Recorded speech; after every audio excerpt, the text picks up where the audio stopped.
Words. ఓకేనా? Refresh అయ్యారా? ఇంకా అలాగే డల్గా ఉన్నారా? త్వరగా చెప్పేసుకుందాం. మొత్తం సిలువు మీద పలికిన మాటలు ఎన్ని?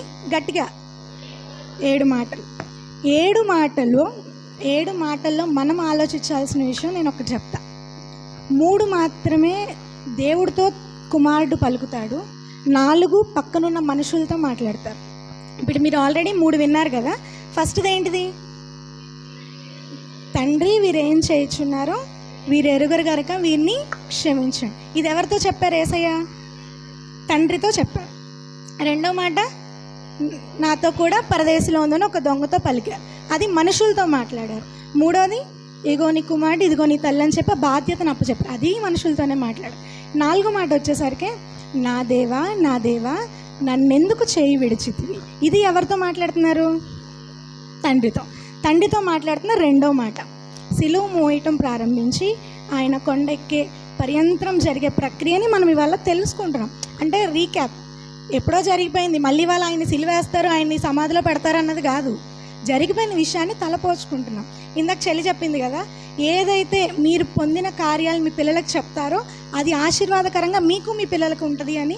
సేమ్ అంతే, ఆ టైంలో జరిగిన విషయాల్ని మనం నేర్చుకుంటున్నాం, లేదా వాటిలో ఉన్న మర్మాన్ని, సత్యాన్ని గుర్తు చేసుకుంటున్నాం. ఇప్పుడు ఇది తండ్రితో పలికిన రెండో మాట. మత్తయి సువార్త 27వ అధ్యాయం 46వ వచనం. ఇంచుమించు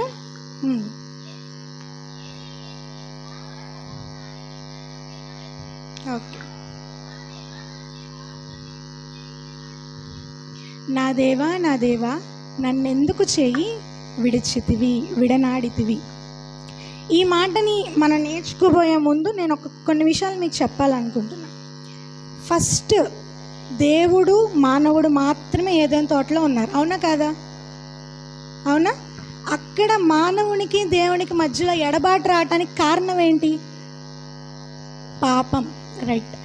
దేవునికి మానవునికి మధ్యలో ఎడబాటు రావటానికి మెయిన్ రీజన్ ఏదైనా ఉంది అంటే అది పాపం, సిన్. దేవుని ఆజ్ఞల్ని అతిక్రమించడమే పాపం అని ఉంది. దేవుడు ఒక చిన్న స్టేట్మెంట్ పాస్ చేశారు, నేను చెప్పిన ఫ్రూట్ని మీరు తినొద్దు అని. అది తినడం వల్ల పాపం వచ్చింది. తండ్రి నుండి మనం ఈరోజు ఇంత దూరంగా బ్రతుకుతున్నాం, అవునా? ఏ క్షణం ఏమైందో తెలీదు, ఎప్పుడు నీకేమైంది, ఏ క్షణాన మనం కనుమరుగవుతామో మనకు తెలియదు. ఆ టైంలో ఆదాము అవ్వలు అలా ఉన్నారా? లేదు. రోజు ఈవినింగ్ దేవుడు రావటం, వాళ్ళతో చక్కగా ముచ్చట్లు చెప్పుకోవటం, హ్యాపీగా ఉండేవాళ్ళు. ఆ సిన్ వల్ల తండ్రికి నువ్వు నేను దూరం అయ్యాం. ఇంట్లో నాన్న, 2 పిల్లలు, మంచి కోపం వచ్చేలాగా పిల్లలు ప్రవర్తిస్తే తండ్రి శిక్షిస్తాడు ఇవిడా? 2-3 రోజులు మాట్లాడకుండా ఉంటాడా ఉండడా? నాన్న నాకు అది కావాలంటే మాట్లాడు, వెళ్ళిపోతూ ఉంటాడు, అవునా? కోపం దేనికి వచ్చింది? పాపం చేయడం వల్ల వచ్చింది. ఇప్పుడు అదే పాపాన్ని నా దగ్గర నుంచి దూరంగా పడేస్తే తప్ప తిరిగి తండ్రికి మళ్ళీ మనం దగ్గర అవ్వలేం, అవునా? అలా తిరిగి తండ్రికి దగ్గర అవ్వటానికి మాత్రమే తన స్వకీయ కుమారుడు లేదా తన సొంత కుమారుడిని ఈ లోకానికి పంపించారు. ఎవరైనా మన కోసం ఈ లోకానికి వచ్చింది ఎవరు? పాపం వల్ల నువ్వు తండ్రికి దూరం అయితే తిరిగి పాపాన్ని పోగొట్టుకొని తండ్రికి దగ్గర అవ్వటానికి వచ్చిన వ్యక్తే యేసుక్రీస్తు. క్రాస్ మనం చూస్తే ఎలా ఉంటుంది? ఇటు నుంచి ఇటుకు దారి మధ్యలో కనిపిస్తూ ఉంటుందా? కనిపిదా? అది తండ్రికి తిరిగి నువ్వు దగ్గర అవ్వటానికి చూపుతున్న మార్గం యేసయ్య. ఈ యేసయ్య సిలువలో ఒక 7 మాటలు పలికారు. ఇంకా చాలా మాటలు మాట్లాడే ఉండరా? వీటిని ఎందుకు మనం చెప్పుకుంటున్నాం? దీనిలో కొంత మర్మం ఉంది. ఆ మర్మాన్ని, ఆ సత్యాన్ని గ్రహించి మన జీవితాన్ని మార్చుకోవాలి. ఏదైనా బైబిల్ స్టార్టింగ్ నుంచి ఎండింగ్ వరకు నేర్పిస్తుంది, సత్యమైన మార్గాన్ని బోధిస్తుంది. చాలామంది క్రైస్తవులు వీళ్ళు దేవుణ్ణి నమ్ముకుంటారు. ఆ పదంలోకి మనకు వచ్చే ముందు కన్నా మన మార్గాన్ని, మన ప్రవర్తన బట్టి వాళ్ళు మారాలి అని నేను అనుకుంటా, ఓకేనా? దీంట్లో ఈ 7 వర్డ్స్లో 4th వర్డ్, దేవా నన్నెందుకు చేయి విడిచితివి.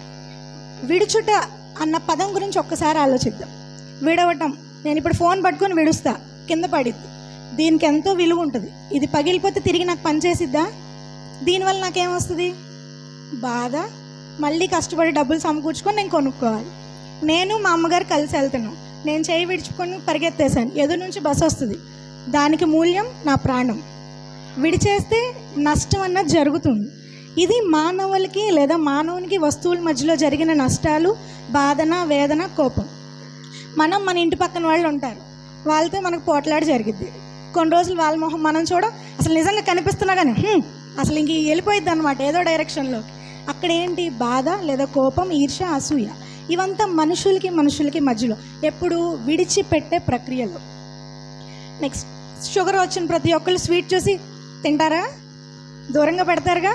విడిచిపెడుతున్నారు అంటే విడువుట అనే మాట గురించి మాట్లాడుకుంటున్నాం మనం ఇప్పుడు. ఇక్కడ మనుషులకి వస్తువులకి, ఆహారానికి మనుషులకి, లేదా మనుషులకి మధ్యలో విడిచిపెట్టినప్పుడు కొంత బాధ కలిగింది. పెళ్ళైపోయిన తర్వాత అమ్మాయి అత్తగారింటికి వెళ్ళిపోతే తల్లిదండ్రులకు బాధ ఉండిద్దా ఉండదా? చాలా పెద్ద అయిపోయిన తర్వాత కొడుకులు కానీ కూతురు కానీ తల్లిదండ్రులను చూడకపోతే బాధ ఉంటుందా ఉండదా? మనుషులను విడవస్తేనే ఇంత బాధ ఉందే. మరి దేవుడు ఈ మాట పలికారంటే దాని వెనకాల ఉన్న అర్థం ఏంటి? ఎందుకు ఆ మాట పలకాల్సి వచ్చింది? దాని సేక్ ఏంటి? దాని కారణం, రీజన్ ఏంటి అది ఆలోచిస్తున్నప్పుడు కొన్ని విషయాలు దేవుడు, మరి నా భర్త నాకు ఇది నేర్పించారు, బోధించారు. దాంతోపాటు దేవుడు నాకు చెప్పిన ఆలోచనలు బట్టి నేను మీకు షేర్ చేసుకున్నా. ఇదేదో బోధించడం కాదు, I'm sharing just the word of God, what God has taught me. నాకు దేవుడు ఏదైతే నేర్పించి ఉన్నారో అది మీతో పంచుకుంటున్నాను. ఓకేనా? ఇక్కడ విడుచుట, మానవుడు, వస్తువుడు మానవుడు, తిండి మానవుడు వరకు చూసాం. దేవుడు మానవుల్లో కూడా కొన్ని ఎడబాట్లు ఉన్నాయి, అవునా? మనకి జాబ్, యోబు, సాతాను వచ్చి చెప్పిద్ది, అయ్యా అన్నీ ఇచ్చావు కాబట్టి నేను ఆ రకంగా పూజిస్తున్నాడు ఆయన, ఒక్కసారి నా చేతికి అప్పగిచ్చు, నేను చూసుకుంటాను, మళ్ళీ నీ దగ్గరికి వస్తాడు లేదు, నేను అప్పుడు వచ్చి మాట్లాడతాను అంటాడు. ఆయన ప్రాణాన్ని తప్ప నువ్వు దేన్నైనా తీసుకో అంటారు. యోబు ప్రతీది పోయినప్పుడు, అంటే తండ్రి యోబుని విడిచిపెట్టాడా లేదా, సాతానికి అప్పగించాడంటే అక్కడ ఎడబాటు వచ్చిందా? గ్యాప్ అన్నది క్రియేట్ అయింది. అయినా స్టాండ్ తీసుకొని నిలబడి దేవుని కోసం రెండింతల ఆశీర్వాదాలు పొందుకున్నాడు. అలాగే ఎడబాటులో కూడా చెప్తున్నా, విడవడంలో సాతానికి అప్పచెప్పి ప్రాణాన్ని ఒక్కటి ఆయన గుప్పెట్లో ఉంచుకున్నాడు. ఇంకొక ఎడబాటు మనకి అదే యోనా, దేవుడి నుంచి యోనానే పరిగెత్తాడు. ఎందుకు? దేవుని పని చేయాల్సి వస్తుందని. గబగబ వెళ్ళాడు, ఓడెక్కేసాడు. ఓడెక్కిన తర్వాత ఇక్కడ ఎవరో పాపం చేశారయ్యా, అర్జెంటుగా వీడిని ఓడలోంచి పడేస్తే తప్ప మనకు రక్షణ కలగదు, మనం రక్షించుకోలేము అంటారు. ఆయన తీసుకెళ్ళి ఎక్కడ పడేస్తారు? మళ్ళీ లెగుద్దామా చెప్తారా? ఎక్కడ పడేస్తారు ఆయన్ని? సముద్రంలో పడేస్తారు. ఏమొచ్చి మింగిద్ది? దేవుడు యోనాన్ని విడిచిపెట్టాడు. యోనా దేవుని విడిచిపెట్టి పరిగెత్తాడా? యోనా దేవుని విడిచిపెట్టి పరిగెత్తినా దేవుడు పట్టుకున్నాడు. దేవుడు సాతానికి అప్పచెప్పి యోబు విషయంలో దూరంగా ఉన్న దేవుడు యోబు ప్రాణాన్ని హాని చేయాలి. ఇలాంటి విషయాల్లో సముద్రంలో యోనాన్ని పడేస్తున్నామంటే యోనాకు సంతోషం, పడండి అని సంకలు గుద్దుకుంటాడా? వేదన, నన్ను నీళ్ళలో పడేస్తే చచ్చిపోతానేమన్నా భయం ఉంటుందిగా.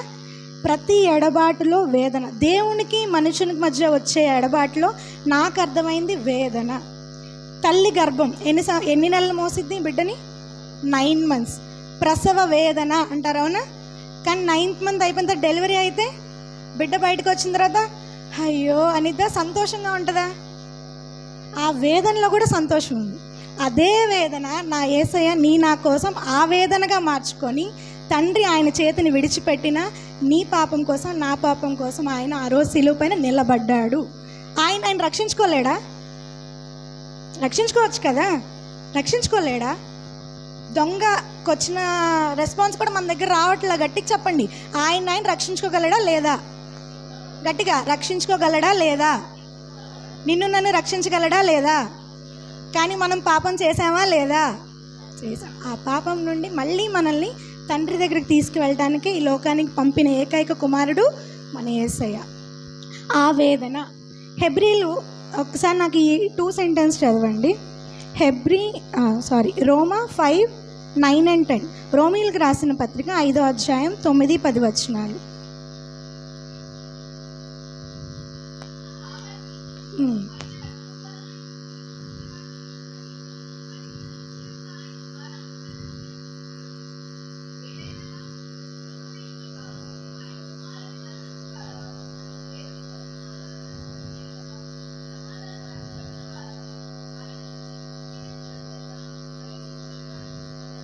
ఓకే, నేను ఈ 2 వచనాల నుంచి ఒక సీక్వెన్స్ రాసుకున్నా. పాపం నుండి మనల్ని విడిపించడానికి వచ్చిన ఆయన యేసయ్య. ఈ పాపం నుండి మనల్ని విడిపించాడు అంటే దేవునికి మనకి ఉన్న శత్రుత్వాన్ని లేదా పగని పోగొడుతున్నాడు. ఓకేనా? శత్రుత్వాన్ని, పగ పోయింది, నాకు ఈ బిడ్డ మీద కోపం లేదంటే నేను దగ్గర తీసుకొని హత్తుకుంటానా లేదా? హత్తుకోవటం అంటే రక్షణ. నిన్ను నన్ను అగ్నికి, పురుగు వలె అగ్నిలో ఎలా ఉంటుంది? మనం చచ్చిపోము, పురుగు చావదు, అగ్ని ఆరదు. ఆయనకి కోపం తగ్గి అగ్ని ఆపడు, నేను వేసిన దాన్ని చావాను లేను. ఓకేనా? అంటే ఆ పాపం పోగొట్టడానికి తండ్రికి నీకు నాకు మధ్యలో ఉన్న శత్రుత్వాన్ని యేసుక్రీస్తు వారు సిలువ పైన తగ్గించారు, సమాధానపరిచి నిన్ను నన్ను రక్షించి నిత్య జీవానికి నడపటానికి మార్గాన్ని సరళపరిచారు. ఓకేనా? యేసయ్య సిలువ మీద పలికినప్పుడు ఖచ్చితంగా ఆయన నేను అనుకుంటున్నా, అయ్యా నువ్వు నా పైన భారం పెట్టావు కదా, ఏం భారం? నీ బిడ్డలందరి కోసం నన్ను చచ్చిపోమన్నావుగా, అవునా కాదా? మీకు ఎప్పుడైనా అనిపించింది అది? మనందరి కోసం ఒక మనిషి చచ్చిపోవటం ఏంటి? స్వార్థమా కాదా? అయినా నిన్ను నన్ను అంత ఇదిగా దేవుడు ప్రేమిస్తున్నాడు అనటానికి నిజ స్వరూపం అదే. దేవుని ప్రేమ ఎంత బాగా కనిపిస్తుందంటే, నిజంగా ఇంట్లో ఇద్దరు బిడ్డలు ఉన్నప్పుడే మనం ఇద్దరిని సమానంగా ప్రేమించలేంగా. నేను ఎక్కువ పాపం చేసి ఉండొచ్చు, నా పక్కన వారు చిన్న పాపమే చేసి ఉండొచ్చు, కానీ మన ఇద్దరి కోసం ఈక్వల్గా కుమారుడిని తండ్రి విడిచిపెట్టాడు. నా దేవా నన్ను ఎందుకు చేయి విడిచితివి అన్నప్పుడు యేసయ్య అనుకొని ఉంటాడు, అయ్యా నీ బిడ్డలందరి కోసం నన్ను చేయి విడిచేసావుగా. అనుకొని ఉండడా? చెప్పాలి. ఒక్క చిన్న రీజన్ కోసమే మనం 4-5 పోట్లాడేస్తాం. సొంత తండ్రి కుమారుడిని వదిలేసినప్పుడు ఆయనకుండే ఫీలింగ్, వీళ్ళందరి కోసం అయ్యా 30 సంవత్సరాలు నన్ను ఇక్కడ ఉంచి 3.5 years గొప్ప కార్యాలు నేను చేసినప్పటికీ నన్ను చంపేశావు. ఆ ఎడబాటు లేదా విడిచిపెట్టడం అన్నది ఆ ఆవేదన ఎవరి కోసం అన్నది మనం ఆలోచించాల్సిన విషయం. ఆయన విడిచిపెట్టాడు, తిరిగి తండ్రి దగ్గరికి వెళ్ళాడు, నీ కోసం నా కోసం ప్రార్థిస్తున్నాడు. కానీ నీలో నాలో మార్పు ఉందా? దేవుడు అంత ఆవేదన సిలువ మీద పడినప్పటికీ నీలో నాలో చేంజ్ లేకపోతే ఆ సిలువ ప్రక్రియ కానీ తండ్రి కుమారుని లోకానికి పంపడమే కానీ అంతా వ్యర్థమేగా. ఇక్కడ క్వశ్చన్ ఎవరికి వాళ్ళం వేసుకోవాలి. నా తండ్రి కుమారుని అంత ఆవేదన పరిచినప్పుడు, నా కోసం ఆయన అంత ఆవేదన పడినప్పుడు నా స్థితి ఎలా ఉంది? హౌ ఐ యామ్, నేను ఎలా ఉన్నా? స్వరూపమైనను సొగసైనను లేక ఆయన ఇదైపోయాడని యెషయా గ్రంథంలో కనిపిస్తుంది కదా. కానీ మనకైతే మంచి స్వరూపాలు ఉన్నాయి, పండగ వస్తే మంచి బట్టలు ఆభరణాలు అన్నీ వస్తున్నాయి. కానీ నా స్థితి ఏంటి? నా ఆత్మీయ స్థితి ఏంటి? దేవుడు నా కోసం తండ్రి ఆయన చేయి విడిచిపెట్టాడు, నా పరిస్థితి ఎలా ఉంది?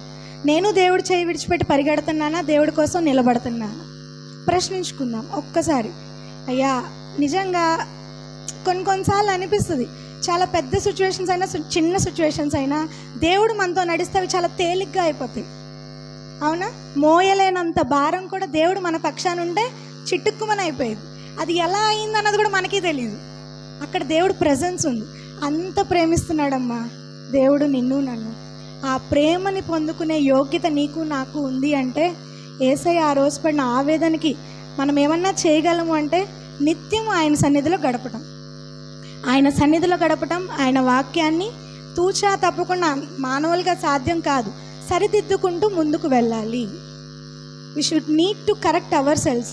ఒకసారి నాకు కోపం వస్తుంది, నెక్స్ట్ మినిట్ సారీ చెప్పాలి, ఓకేనా? నాకు పొగరుగా అనిపిస్తుంది, రియలైజ్ అవ్వాలి. ఇవి మనం క్రైస్తవులుగా ఇతర లోకంలో ఉన్న బిడ్డలకి మనకు ఉండాల్సిన వ్యత్యాసం ఏమన్నా ఉందా అంటే we need to correct ourselves everyday. ప్రతిరోజు, ప్రతి విషయంలో, ప్రతి పూట దేవుడి దగ్గరికి వెళ్తున్నామంటే మనల్ని మనం సరిదిద్దుకుంటూ వెళ్ళాలి. ఆయన మనకి దేవునికి మధ్యలో ఉన్న శాపాన్ని తగ్గించాడు, రక్షించాడు, మనల్ని నీతిమంతులుగా మార్చి నిత్య జీవం ఇవ్వటానికి రెడీగా ఉన్నాడు. నిత్య జీవం అంటే ఏంటి? ఇదే కర్ణమయ దేవాలయం, ఇదే కుర్చీలు ఇలాగే కూర్చోవడమా? We're having something else in the heaven. దేవుడితో పాటు మనం కూడా విందులో పాల్గొనాలి అంటే వీ షుడ్ గెట్ ప్రిపేర్డ్. మనం కూడా సిద్ధపాటు కలిగి ఉండాలి. ఏ రోజుకి ఆ రోజు సిద్ధపడాలి. ఆల్రెడీ దేవుడు మన కోసం మొత్తాన్ని సిద్ధపరిచేశాడు. అక్కడ 3 రోజులు చనిపోవడం, తిరిగి లేకపోవడం అంతా అయిపోయింది. It was happened. జరగాల్సిందేంటి?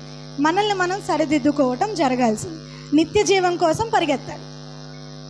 ఒక్కటే ఇప్పుడు మంచి ఇక్కడ ఏమన్నా పెద్ద బాంబు పెట్టాను అనుకోండి, అందరూ ఒక్కదారిలో వెళ్ళిపోతారా? ఒకరి మీద ఒకరు తోసుకుంటేనే వెళ్ళిపోతాం కదా. మన నిత్య జీవానికి చేరడానికి కూడా చిన్న మార్గమే ఉంది. మార్గంలో పట్టాలంటే ముందుగా ఎవరు వెళ్తాం? వాళ్ళే. ముందుగా ఎవరు వెళ్తారంటే సిద్ధపాటు ఎవరు కలిగి ఉంటారో వాళ్ళే. సిద్ధపడాలి అంటే కూర్చున్న చోటు నుంచి ముందు లెగాలి అంటే మెలకు కలిగి ఉండాలి. ప్రతి సిచ్యువేషన్ అబ్జర్వ్ చేసుకోవాలి. రాకడ ఎప్పుడు వచ్చిందో తెలుసా? నీకైనా నాకైనా ఏది ఎవరికి తెలియదు. ఎందుకు కూర్చుంటున్నాం మరి? నిరీక్షణ. దేవునిలో మనకు ఉండేది ఏంటి అంటే నిరీక్షణ. ఒక్కరోజు నా కోసం నా తండ్రి వస్తాడు, నన్ను తీసుకొని వెళ్ళిపోతాడు. తీసుకొని వెళ్ళేటప్పుడు కూడా ఇంతిదిగా ఇవాళ నాకు తెలిసి శుభ శుక్రవారం, ఎవరు డల్గా ఉండాల్సిన అవసరం లేదు. ఏదో బాధపడిపోతూ అయ్యా నా కోసం చనిపోయాడు, నేను ఒకరోజు ఆయన దగ్గర తిరిగి వెళ్తాను, వెళ్ళటానికి నేను సిద్ధమా? ఆయన చేయి విడిచాడు, ఈయన ఆవేదన పడ్డాడు నా కోసం, నేను రెడీ అవుతున్నాను. How far my preparation? నా సిద్ధపాటు ఎక్కడి వరకు ఉంది? సాయంత్రం నేను ఒక పెళ్ళికి వెళ్ళాలి, మధ్యాహ్నం నుంచి రెడీ అవుతానే ఉంటా. ఇంత నల్లగా ఉన్నా రెడీ అవుతానే ఉంటా. ఎవరైనా అంతే. నిత్య జీవం పొందాలి అంటే ప్రతిరోజు మన సిద్ధపాటు ఉండాలి. దానికోసం మాత్రమే మన క్రైస్తవుల ప్రయత్నం. మార్గాన్ని సరళపరిచాడు యేసయ్య. పరిగెడదాం, నువ్వు నేను కలిసి పరిగెడదాం. ఒక్కసారి అలాగే మీ తలలు వంచి చిన్న ప్రార్థన. నిన్నే ప్రేమింతును యేసు, నిన్నే ప్రేమింతును,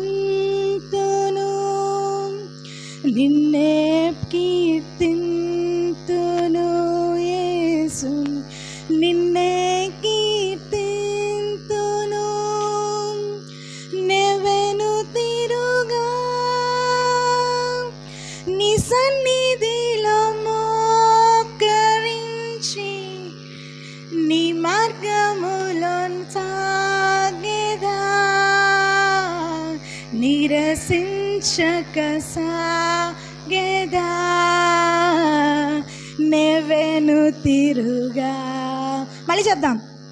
నీ సన్నిధిలో మోకరించి, బిగ్గరగా, నీ మార్గములో సాగెదా, నిరసించక సాగెదా, నెవెను తిరుగా. సంతోషంగా నెవెను తిరగను. నీ సన్నిధిలో మోకరించి, నీ మార్గములో సాగెదా, నిరసించక సాగెదా, నెవెను తిరుగా. హల్లెలూయా. ప్రార్థించుకుందాం. నజరేయుడైన యేసయ్యా, మీకు వేలాది వందనాలు. శిలువ మీద పలికిన 7 మాటలను ఆయన ఎంతో గొప్ప మర్మం ఉంది, సత్యం ఉంది. దాన్ని తెలుసుకొని ప్రతి మాటకి మేము సిద్ధపాటు కలిగిన ఆయన నీ సన్నిధిలో మోకరించే బిడ్డలుగా నన్ను, నా కుటుంబాన్ని, నా సంఘాన్ని, సర్వాన్ని సిద్ధపరచమని నజరేయుడైన యేసుక్రీస్తు నామముపేట ప్రార్థిస్తున్నాం తండ్రి.